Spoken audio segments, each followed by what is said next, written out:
اللہ نے 4 بکس بھیج چکے ہیں، لیکن ہم انسان ہیں کہ سدھرتے نہیں۔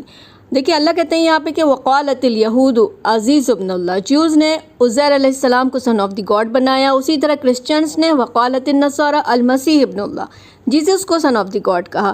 ذالک قولہم بافواہہم، یہ سب ان کے منہ کی باتیں ہیں۔ یضاہئون قول الذین کفروا من قبل، اسی طرح ان سے پہلے بھی نان بلیورز ایسی باتیں کر چکے ہیں۔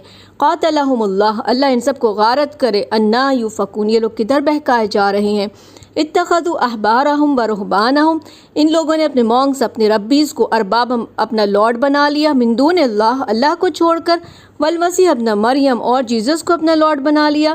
وما امروا الا لیعبدوا، جبکہ ان کو یہ حکم دیا گیا تھا کہ یہ صرف عبادت کریں گے الہ واحد، ایک الہ کی، ایک لارڈ کی، لا الہ الا ہو، اللہ کے سوا کوئی لارڈ نہیں، کوئی الہ نہیں۔ سبحانہ، اللہ پاک ہے ان چیزوں سے کہ نہ اس کی سن ہے، نہ اس کی کوئی ڈاٹر، نہ اس کی وائف ہے۔